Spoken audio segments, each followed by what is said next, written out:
बिस्मिल्लाहिर्रहमानिर्रहीम, अस्सलाम वालेकुम नाज़रीन। मेडिकैम खेलो Pakistan HBL PSL season 10 powered by me body spray and the orchid School. इसके साथ मैं हूं आपका मेजबान डॉक्टर बुलंद इकबाल। मेरे साथ मौजूद है मेरी साथी मेजबान नसीम हमीद। और ये शो रोजाना हम आपके सामने लेकर आते हैं PSL सीजन 10 के हवाले से। खास तौर पे ये शो जो पेश किया जाता है, इसका मकसद ये है कि आपके सामने जो है ना, हम एक तरफ तो पोस्ट मैच एनालिसिस करें, यानी कल के मैच के हवाले से भी, और साथ साथ आज के न सिर्फ जो मैच इस वक्त चल रहा है उसके हवाले से, बल्कि रात 8 बजे कराची का जो मैच है उसके हवाले से भी डिस्कशन की जाएगी। और आपको ये बताएंगे कि प्लेयर्स जो हैं वो कैसा परफॉर्म कर रहे हैं। बहरहाल हमारे साथ जो है वो नसीम हमीद भी रोजाना मौजूद होती है। नसीम हमीद, क्या कहेंगी आप? बिल्कुल, बहुत हमने कल बात की थी, मैं आपको बता रही थी इस्लामाबाद यूनाइटेड का, तो आज वो आपने देखा कि वो मैच जीत गए थे कल। माशाल्लाह माशाल्लाह, बिल्कुल सही। तो आज भी काफ़ी मैच, 2 मैचेस हैं, तो देखते हैं आज की परफॉर्मेंस पर भी बात करेंगे हम अपने गेस्ट के साथ। सबसे पहले हम तारुफ करवाएंगे खालिद लतीफ़ साहब का, जो इंटरनेशनल क्रिकेटर हैं, और बाकी हमारे साथ मौजूद हैं आमिर सलीम साहब, आमिर सरफराज साहब। अच्छा, इसके अलावा नाज़रीन आपको बताते चलें कि हमारा जो पैनल होता है आज, इसमें खालिद लतीफ़ साहब का इजाफा हुआ है। माशाल्लाह इंटरनेशनल क्रिकेटर हैं, बहुत ज़्यादा वसी तजुर्बा रखते हैं, और क्रिकेटर जब क्रिकेट एनालिसिस करते हैं ना तो बात अलग ही होती है, इसलिए कि जो ग्राउंड का तजुर्बा होता है वो बोलता है। तो हम खुशामदीद कहना चाहेंगे। अस्सलाम वालेकुम, खैरियत से आप? बहुत बहुत शुक्रिया सर, आप तशरीफ लाएँ। थैंक यू नाज़रीन। इसके अलावा आज के हमारे जो सेकंड गेस्ट हैं वो भी आपने उनको पहले भी मेरे साथ तमाम शोज़ में ही देखा है, तो आज हमारे साथ मौजूद हैं। माशाल्लाह क्रिकेटर हैं, क्रिकेट एनालिस्ट हैं, बहुत अच्छा एक्सप्लेन करते हैं। नवीद ज़मीर साहब हमारे साथ मौजूद है। अस्सलाम वालेकुम सर। वालेकुम अस्सलाम। कैसे हैं सर? खैरियत से? बहुत बहुत शुक्रिया, आप भी तशरीफ लाए। PSL 10 के अंदर आपको खुशामदीद मेरी तरफ से कहना चाहता हूं। Thank you. मुझे करते हुए तकरीबन 7 इयर्स हो चुके हैं। माशाल्लाह माशाल्लाह माशाल्लाह, थैंक यू नाज़रीन। इसके अलावा हमारे साथ मौजूद हैं आमिर सरफराज साहब, जो कि यानी एक तरफ वेटरन क्रिकेटर हैं। ओवर 40 ग्लोबल कप का सेहरा भी इनके सर जाता है, और उसके साथ साथ क्रिकेट एनालिसिस बहुत अच्छा करते हैं। आमिर सरफराज साहब को भी हम खुशामदीद कहना चाहेंगे। अस्सलाम वालेकुम। वालेकुम सलाम। खैरियत से हैं सर आप? ठीक है, बहुत बहुत शुक्रिया सर, तशरीफ लाए। अच्छा नाज़रीन, कल का जो मैच हुआ लाहौर कलंदर और इस्लामाबाद यूनाइटेड के दरमियान, वो इस्लामाबाद यूनाइटेड ने मैच जीत लिया, और ये प्रेडिक्शन नसीम हमीद की थी जो कि पूरी हुई। तो सबसे पहले तो माशाल्लाह ज़बरदस्त आपने एक प्रेडिक्शन की थी इस्लामाबाद यूनाइटेड की, लेकिन ये कहा जा रहा था, वैसे तो लाहौर का ये कहा जा रहा था कि पिंडी में दोनों मैच, जैसे आमिर सरफराज साहब ने कहा था कि दोनों मैचेस लाहौर कलंदर को जीतने का एज हासिल है, लेकिन अब हमें ये अंदाज़ा हुआ कि इस्लामाबाद यूनाइटेड जीतने में कामयाब हुआ।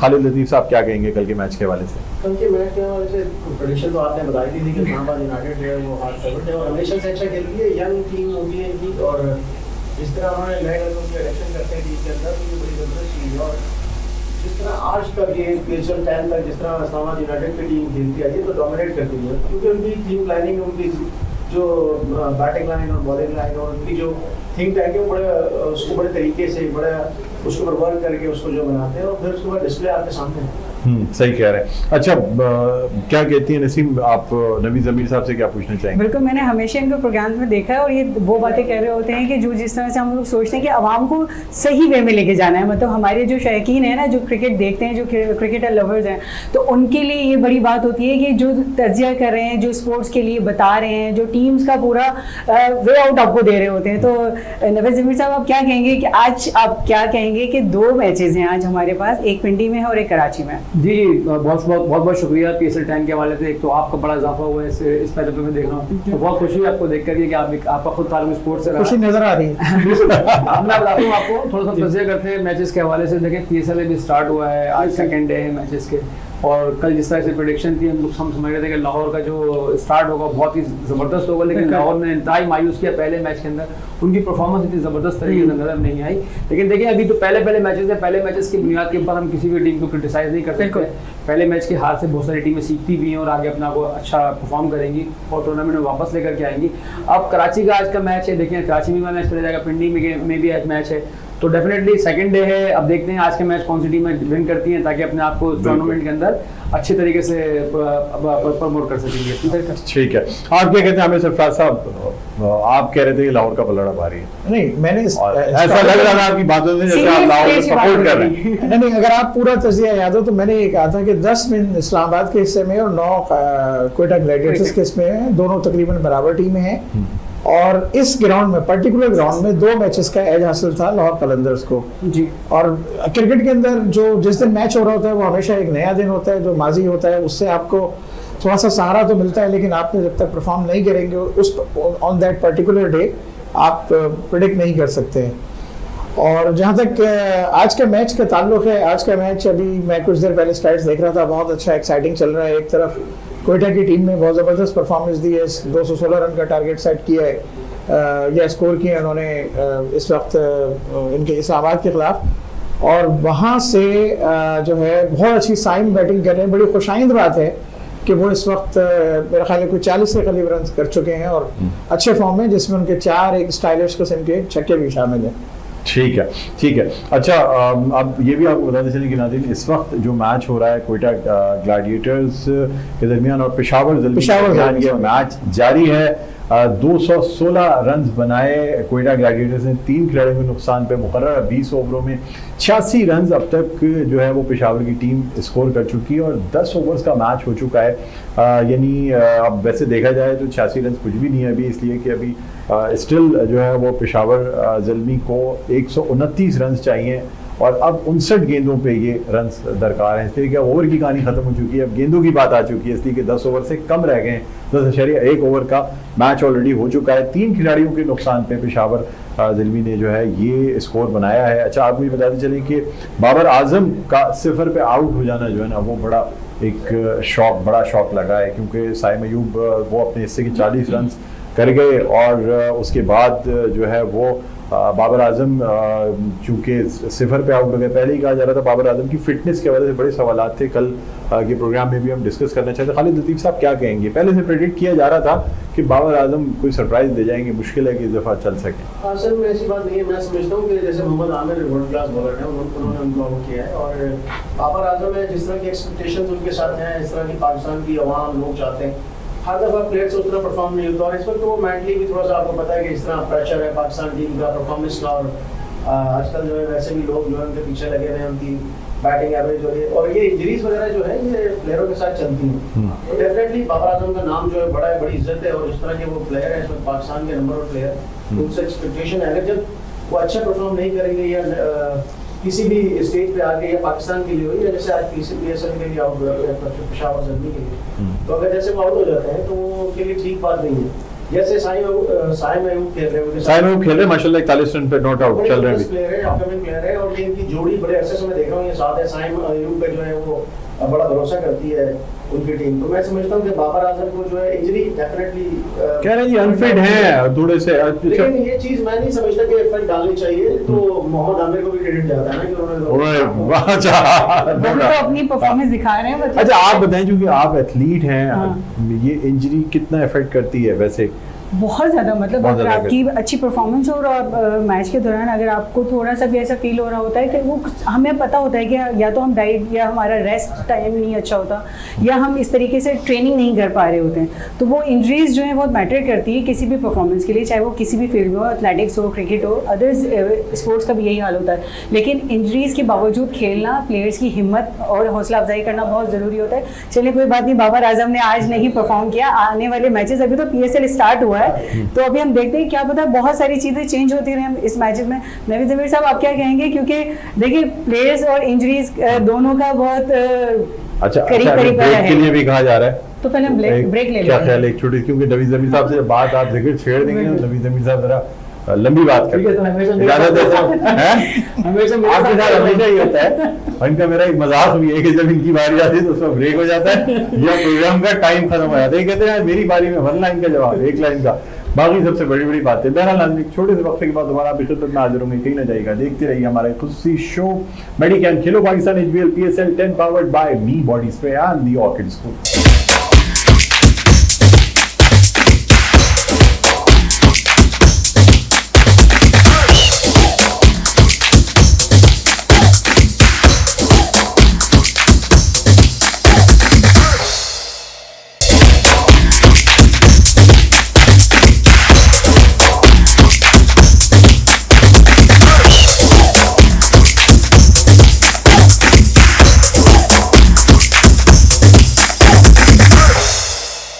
जी नाज़रीन, वेलकम बैक। एक दफा फिर आपको खुशामदीद कहते हैं और आपको बताते चले कि ये हमारा प्रोग्राम मेडिकैम खेलो Pakistan powered by me body spray and the orchid school HBL PSL 10 का स्पेशल प्रोग्राम है। मैं हूं आपका मेज़बान डॉक्टर बुलंद इकबाल, मेरे साथ मौजूद हैं मेरी साथी मेज़बान नसीम हमीद। और आपको बताते चलें कि हम डिस्कस कर रहे हैं एक तरफ से जो कल का मैच हुआ और उसके साथ साथ आज जो मैच क्वेटा ग्लैडिएटर्स और पेशावर ज़ल्मी के दरमियान हो रहा है, जिसमें अब तक पेशावर ज़ल्मी ने 103 रन बनाए हैं और अब पेशावर ज़ल्मी के 6 खिलाड़ी आउट हो गए हैं। ये तशवीशनाक बात है। पहले हम जब ब्रेक से पहले बात कर रहे थे तो 3 खिलाड़ी आउट थे और अब जो 6 खिलाड़ी आउट हुए हैं, तो ये काफ़ी तशवीशनाक बात हुई, इसलिए कि इस तरीके से विकेटें गिरने का मतलब ये है कि अब पेशावर ज़ल्मी के लिए बहुत मुश्किल हो जाएगा। नवी ज़मीर साहब से बात हुई। नवी ज़मीर साहब क्या समझते हैं सर, पेशावर ज़ल्मी की टीम तो अब सिर्फ क्या एक बाबर आजम के आउट होने से टीम इतनी डाउन हो गई कि कोलर भी 0 पे आउट हो गए और उसके बाद अब 6 विकेटें गिर गई हैं, क्या कहेंगे आप? नहीं डॉक्टर साहब, देखिए 20 ओवर का जो फॉर्मेट होता है उसके अंदर कोई भी एक प्लेयर अगर लंबी अच्छी इनिंग खेल जाए तो आपकी टीम में नक्शा बदल सकता है। और देखिए जहाँ तक बाबर की बैटिंग का ताल्लुक है तो टीम डिपेंड डेफिनेटली होती है उनके ऊपर, लेकिन देखिए हमें मेरे ख्याल से ज़रूरत से ज़्यादा एक्सपेक्टेशन बाबर से रखी हुई है। मैं समझता हूँ कि बाबर एक हमारे पास साइम अय्यूब भी 50 रन बना के आउट हुए हैं। मैं आपको बताना चाह रहा हूँ, देखिए बाबर हमारे पास एक ऐसी प्रोडक्ट है, हमने उससे ये फायदा उठाना है कि नए प्लेयर्स कितना फायदा सीखते हैं उनसे और आगे की तरफ आते हैं। हम अभी तक डिपेंड कर रहे होते हैं बाबर की बैटिंग के ऊपर कि बाबर रन करेंगे तो टीम जीतेगी। लेकिन कराची के अंदर कितने सीजन में वो खेले PSL से, लेकिन उनकी परफॉर्मेंस कैसी भी रही, लेकिन उनकी टीम इतना परफॉर्म नहीं कर पाई कराची की, जब तो कराची से खेलते रहे। आप देखें बाबर की बैटिंग पर अगर आप डिपेंड की तो सोचेंगे कि आप टूर्नामेंट जीत लेंगे, आपको सपोर्टिंग बैटिंग बाबर की हमेशा मिलेगी और जिस मैच में वो बैटिंग करेंगे डेफिनेटली वो मैच को वन साइड कर देंगे।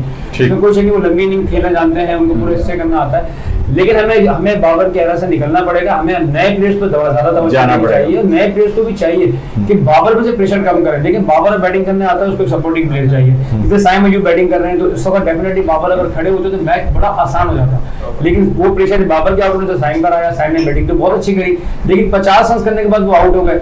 50 के बाद उनको 100 पे जाना चाहिए था ताकि उनकी टीम विनिंग पोजीशन पे आती। बिल्कुल आप सही कह रहे हैं। जिस तरीके से हमने देखा है कि अभी ये तो सब ये बात कर रहे हैं कि इंजरीज भी हैं, अभी PSL स्टार्ट भी है, तमाम टीम्स में नए भी यंगस्टर्स मौजूद हैं हमारे पास। आमिर सरफराज साहब आप क्या कहेंगे, क्योंकि हम कल भी बात कर रहे थे कि चीज़ों का प्रेशर आता है, मैचेस का भी प्रेशर आता है और सीनियर जूनियर का भी थोड़ा सा होता है, लेकिन सबको अपनी इंडिविजुअल परफॉर्मेंस देनी चाहिए ना। तो बाबर आजम पे डिपेंडेंट होंगे तो फिर तो टीम शायद बहुत ही डाउन हो जाएगी।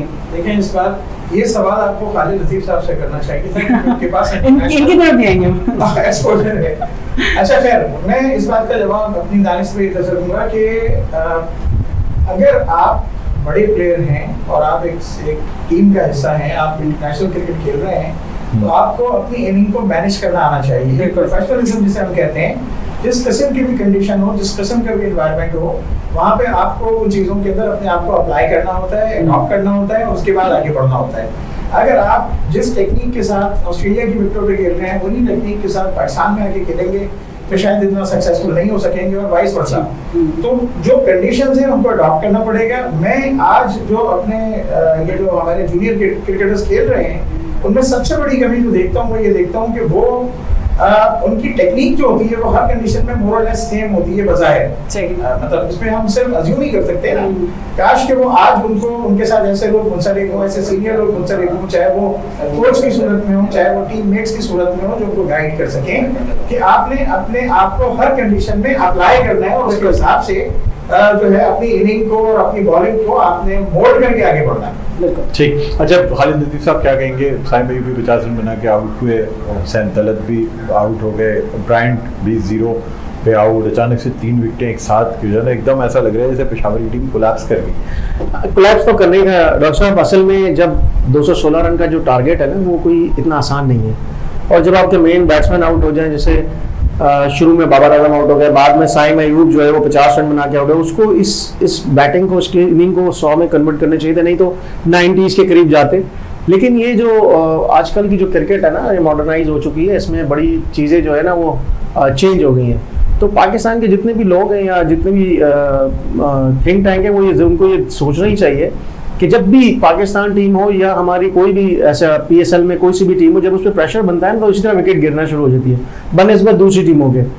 तो हमें इसके ऊपर काम करने की ज़रूरत है और हमेशा आप देखें अभी तक पाकिस्तान में ऐसे प्लेयर डेवलप नहीं हुए कि जो 12 से 14 या 16 रन की एवरेज को इजीली मैनेज कर पाए, इजी चेस कर पाए। ये बड़ा प्लेयर, ये छोटा प्लेयर, ये सब चीजें पीछे रह गई हैं। अब वो ग्राउंड में जो परफॉर्म करेगा उसी को लोग जानते हैं।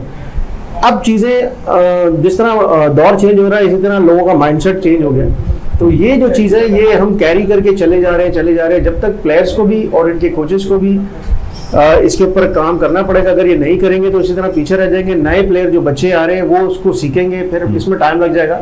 ये पाकिस्तान का रीहैब का टाइम है। और अब मुझे लगता है विकेट भी गिर गई है, 7 खिलाड़ी आउट हो गए। डेफिनेटली प्रेशर इतना है कि अभी आप देखें ना, अगर कोई भी आप उठा ले जितनी भी टीम है, अगर 16 रन की एवरेज को इजीली आपका प्लेयर चेस कर सकता है, मुझे नाम बता दें। हाँ। नहीं है, ये डेवलप करने की जरूरत है। और जिस तरह एक टारगेट उनको 216 रन का मिला था, प्रेशर तो बन गया था। और पिच कोई खराब नहीं है, ये पिच खराब नहीं है, ये प्रेशर है। अब तो जी देखिए बॉलर्स रह गए हैं पीछे, प्रेशर है, प्रेशर की वजह से आप आउट हो रहे हैं। जो है ना, ये आउट हुए हैं, रन आउट, ये भी 0 पे आउट हुए हैं, ठीक है। और अब मतलब इस वक्त अब काफ़ी मुश्किल सूरत हाल लग रही है, इसलिए कि हाँ मतलब ये पेशावर के लिए नबी ज़मीर साहब क्या कहेंगे कि इतनी मतलब कम स्कोर के ऊपर, क्योंकि अभी स्कोर कुछ भी नहीं है, मतलब इतनी कम 103 216 के चेज में 103 के ऊपर 7 खिलाड़ी आउट हो जाना, कुछ चांसेस देख रहे हैं या बस अब नहीं डॉक्टर साहब देखें, बिल्कुल खालिद भाई ने बिल्कुल सही बोला खालिद ने कि देखें 216 रन का जब स्कोर होता है, आपकी टीम चेस करने जा रही है, तो शुरू के जो आपके 2-3 प्लेयर्स होते हैं ना, उन पर बहुत मैच डिपेंड करता है।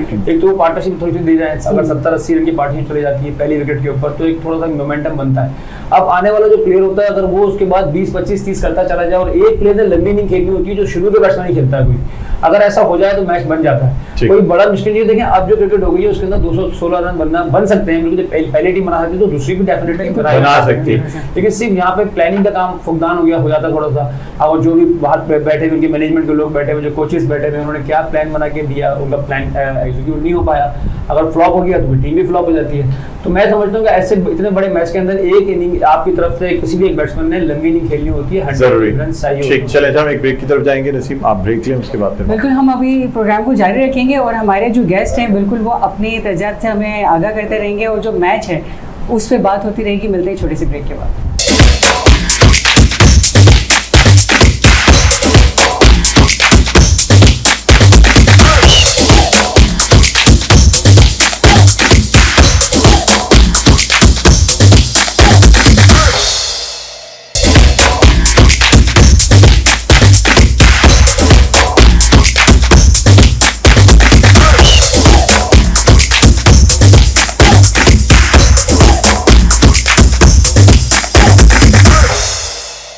जी नाज़रीन, वेलकम बैक। एक दफ़ा फिर आपको खुशामदीद कहते हैं। मेडिकैम खेलो Pakistan PSL HBL PSL edition 10 powered by me body spray and the orchid School. इसके साथ मैं हूं आपका मेज़बान डॉक्टर बुलंद इकबाल।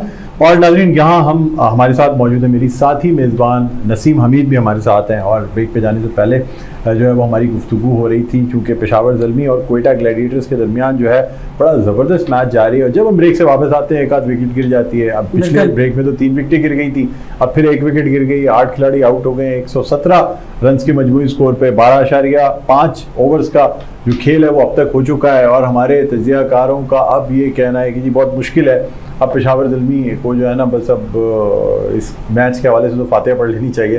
क्या कहेंगी नसीम, कैसा लग रहा है? क्योंकि एकदम लग रहा है कि पाकिस्तान की टीम खेल रही है। ये तो देखिए वो कहीं ना ये चीज़ें आ रही होती हैं कि हम जिस तरह से बात कर रहे थे, मैच स्टार्ट होना और फिर उसके बाद जो है जो ओपनर्स हैं उनको वो बहुत मैटर करता है कि उन्होंने कितने रन्स बनाए हैं, वो क्या अपनी पोजीशन बरकरार रखेंगे, क्योंकि जो आने वाले पीछे जो प्लेयर्स होते हैं वो उनको टारगेट कर रहे होते हैं कि ये कितना चेस करेंगे। तो मेरे ख्याल से वो कामयाब नहीं हुए आज इसमें। मुझे तो नहीं लगता कि ये टारगेट तक पहुंच सकते हैं, अब तो है ही नहीं कोई चीज़। ठीक है, खालिद लतीफ़ साहब आप क्या कहते हैं, कोयटा की अच्छी परफॉर्मेंस है या क्योंकि आप कह रहे हैं जी मोहम्मद आमिर का आउट करना एक मैटर करता है, अगर टीम अच्छी परफॉर्म करती दूसरी टीम ने हारना ही होता है, तो कोयटा की अच्छी परफॉर्मेंस कहेंगे या पेशावर की बुरी परफॉर्मेंस कहेंगे? नहीं, उनकी परफॉर्मेंस अच्छी कहेंगे, कोयटा की परफॉर्मेंस अच्छी कहेंगे। अगर बैटिंग में देखें तो उनके जितने भी बैट्समैन हैं उन्होंने ऑलमोस्ट, अगर किसी ने 10 बॉलें खेली तो उसमें 20 रन बनाए, किसी ने 14 बॉलें खेली तो उसमें 35 रन बनाए। तो मेरे ख्याल में डोमिनेट जो कोयटा ने किया है, बड़ी ज़बरदस्त उनकी आज प्लानिंग भी थी। और जिस तरह उन्होंने बैटिंग की, फिर अब जो बॉलिंग की है, तो मेरे ख्याल से पेशावर ज़ल्मी के कोच और उनको ज़रूर ये उसको देखेंगे कि दूसरी आप ये देखिए, दूसरी तरफ अगर जैसे पेशावर ज़ल्मी के बैट्समैन आउट हो रहे हैं, वो ये सोच ही नहीं रहे है कि थोड़ा सा लेके चलें, 180-90 रन बनाए, आगे जाके ये रन रेट पे भी प्रॉब्लम आ सकती है, बहुत सारा टीमें जो है वो आपस में टकरा सकती है। तो वो इस चीज़ का आई डोंट नो मैसेज उनको आया या नहीं आया, लेकिन उन्होंने इसकी कोशिश ही नहीं की। इसको वो जो मैं पहले बात कर रहा था कि जब प्रेशर आता है तो उसको बर्दाश्त करने की सकत होनी चाहिए। और जो इस वक्त जो PSL जो लोग खेल रहे हैं, जितने भी प्लेयर खेल रहे हैं, आप ये नहीं समझे कि ये बिल्कुल नए लड़के हैं, कुछ नहीं है। ये सब जो PSL में वो प्लेयर खेलने के लिए आता है जो डोमेस्टिक में अच्छा खेल रहा होता है, जो एक मैच्योर प्लेयर होता है, या फिर अंडर 19 से आता है। तो अंडर 19 का प्लेयर वो होता है जो पाकिस्तान अंडर 19 खेल के आता है, और वो पाकिस्तान अंडर 19 का जो प्लेयर होता है वो टॉप प्लेयर होता है। तो यहाँ पर जो ये बात है कि जी वो भी यंग प्लेयर आ रहे हैं, यंग तो ठीक है, नए प्लेयर आ रहे हैं, ये बात सही नहीं है, क्योंकि ये खेलते हुए आ रहे हैं। हाँ, एज अगर आप कहते हैं कि एज डिफरेंस है तो वो जरूर हो सकता है, बाकी सब इक्वल होते हैं। जो परफॉर्मेंस अच्छी करता है वो ज्यादा बेहतर खेलता है। आज कोयटा की टीम ने बेस्ट परफॉर्मेंस की है बॉलिंग में और बैटिंग में।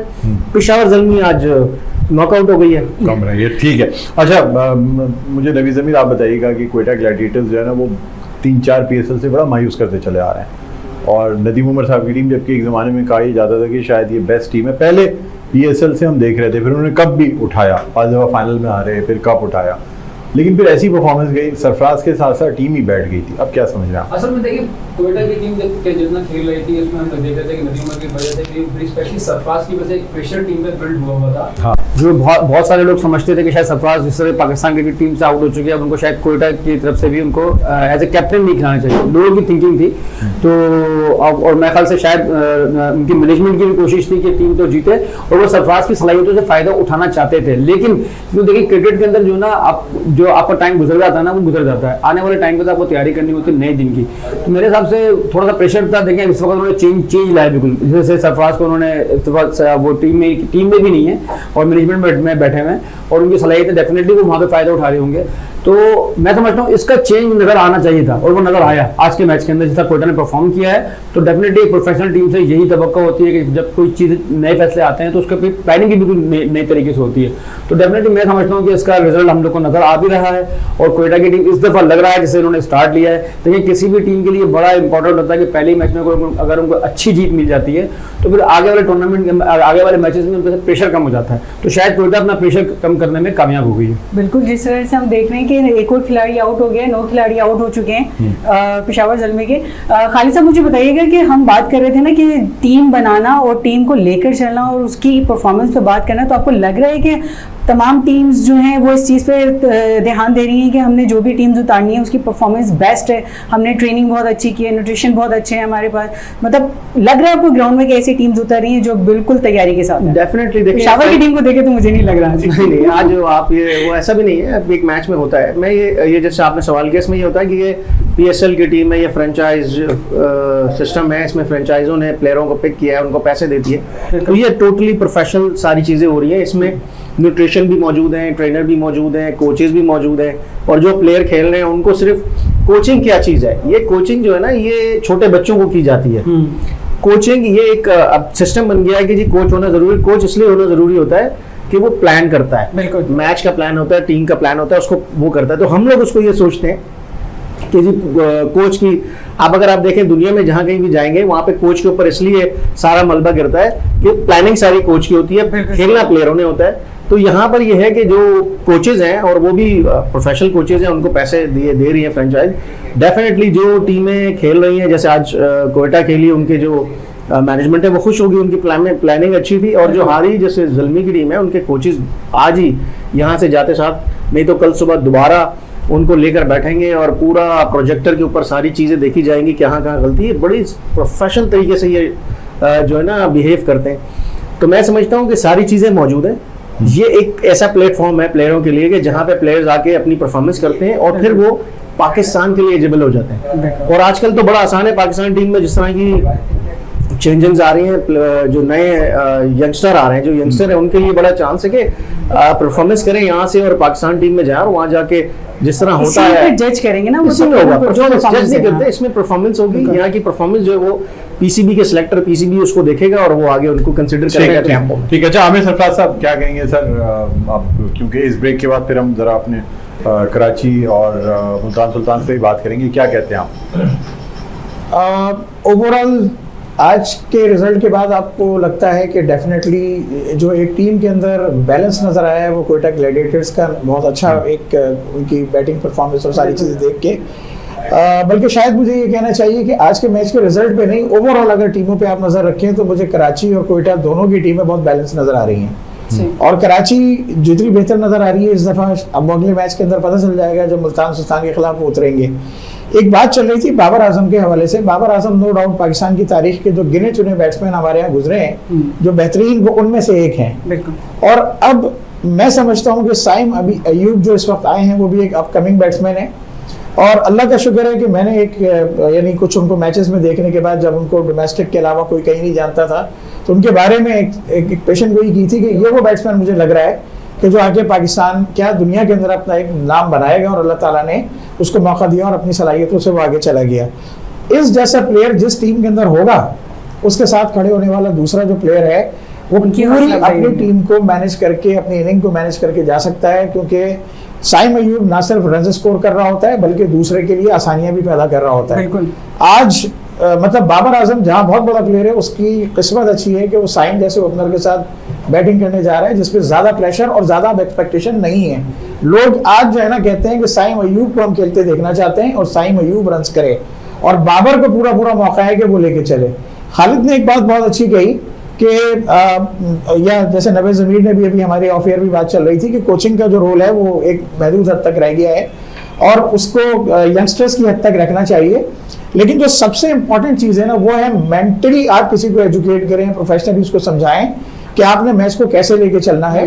वो टेक्निक पे हम बात नहीं कर रहे हैं, इनिंग मैनेजमेंट, मैच मैनेजमेंट और सिचुएशन को हैंडल करना, प्रेशर को कैसे हैंडल करना है, उसको लेके कैसे चलना है, वो साइंस जो है ना वो किसी यंगस्टर में नहीं हो सकती। वो कोई बहुत ही कोई अल्लाह ताला की खुदादार सलाहियत किसी के पास हो, उसके लिए आपके पास प्लेयर लाइक्स ऑफ, चाहे बाबर अगर समझदार है, क्रिकेटर तो बहुत बड़ा है, या सरफराज है, या दीगर हमारे सीनियर प्लेयर जो गुजरे हैं, और या जो क्वालिफाइड है जिनको प्रोफेशनली कोच किया गया है कि आपने किस तरह अपनी टीम को खड़ा करना है, उनका साथ बहुत जरूरी है।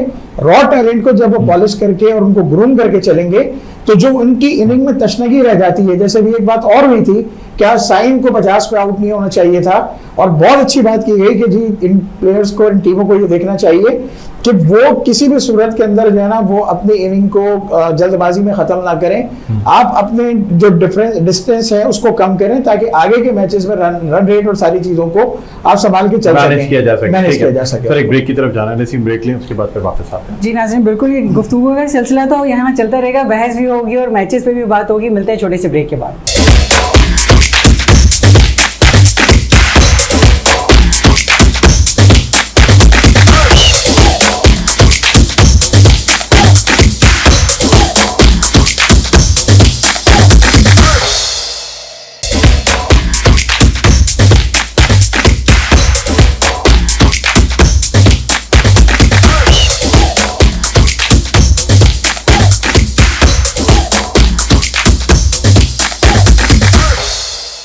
जी नाज़रीन, वेलकम बैक। एक दफ़ा फिर आपको खुशामदीद कहते हैं। मेडिकैम खेलो Pakistan HBL PSL edition 10 powered by me body spray and the Orchid Schools के साथ मैं हूं आपका मेज़बान डॉक्टर बुलंद इकबाल, और मेरे साथ मौजूद है मेरी साथी मेज़बान नसीम हमीद।